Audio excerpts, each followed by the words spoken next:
नमस्कार. विनय पोदार तुम्हा सर्वांचं स्वागत करत आहे. आजच्या गप्पा थोड्याशा खमंग, लज्जतदार आणि रुचकर असतील आणि कुरकुरीत असतील याची खात्री मला वाटते. कारण असंच आहे, आज आहे कांदे नवमी. अर्थातच आषाढामधली शुद्ध नवमी म्हणजे कांदे नवमी. बरं, याला कांदे नवमी का म्हणतात? कारण 2 दिवसांनी आषाढ एकादशी येणार असते आणि काही दिवसांनी चातुर्मास सुरू होणार असतो. मग अशा वेळेला काय होतं, घरामध्ये जे काही कांदे असतील, लसूण असतील, हे सर्व संपवायचा बेत असतो. आणि अर्थातच सोपी साधी कृती म्हणजेच कांदे भजी. लगोलग तळणीकरता कढया काढल्या जातात, कांदे बारीक चिरले जातात, त्यामध्ये चण्याचं पीठ मिक्स केलं जातं आणि मिक्स करताना तेल हे थोडंसं गरम करून त्याच्यात टाकलं जातं.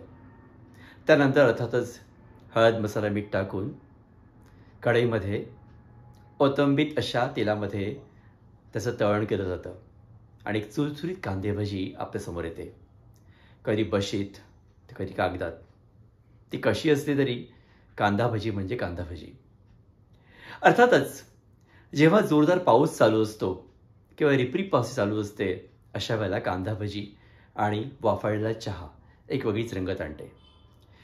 फॅमिलीमधल्या आपल्या आप्तेष्टासमोर बसून किंवा दोस्तांबरोबर गप्पा मारून कांदा भजी कशी संपतात हे कधी कळतही नाही. खूप जुन्या आठवणी त्या कांदा भजीबरोबरच लिंक केलेल्या असतात. कारण आपले दिवस जसे पुढे येत जातात तेव्हा कळतं कांदा भजी हा घटक आपल्याला एक प्रकारचा बॉन्डिंग देऊन गेला आहे. ही एक वेगळीच अनुभूती देणारा असा हा पदार्थ आहे.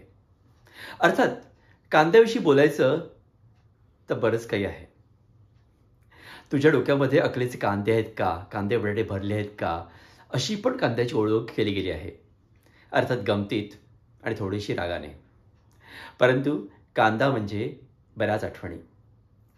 कांदा जरी अध्यात्मापासून दूर आहे, कारण चातुर्मासामध्ये त्याचं सेवन केलं जात नाही असं म्हटलं तरी मला वाटतं कांदा हा अध्यात्माच्या बराच जवळ पण आहे.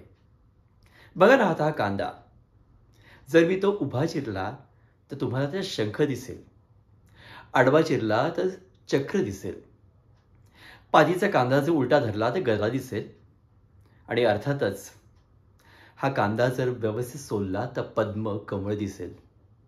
शंख, चक्र, गदा आणि पद्म अध्यात्मच आहे ना.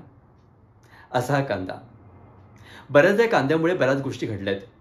निवडणुकांमुळे राजकारणी हरले ते कांद्यामुळे किंवा जिंकले ते हे कांद्याचमुळे. कांद्याचे भाव तुम्ही बघितलेत?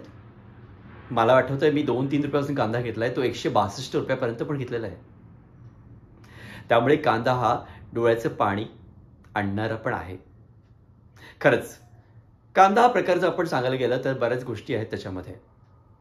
मी त्याला म्हटलं होतं की आध्यात्मिक पण कांदा आहे, पण तो खरा आहे खाद्यात्मिक.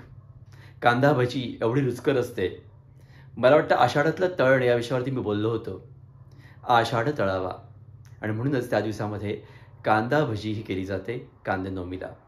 मग त्याबरोबर इतरही भज्या केल्या जातात. कोणी ओव्याच्या पानाच्या भज्या करतात, कोणी अळूच्या पानाच्या पण भज्या करतात. पण शेवटी कांदा भजी ती कांदा भजी. त्याचं एक वेगळं वैशिष्ट्य आहे. आणि अर्थातच कुटुंबासमोर बसून कांदे आणि कांदी भजी याचा आस्वाद घेतला तर थोडा कमीच पडतो.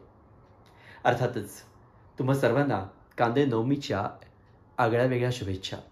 खमंग आणि रुचकर जीवन जगा कांदे भजीसारखं. नमस्कार.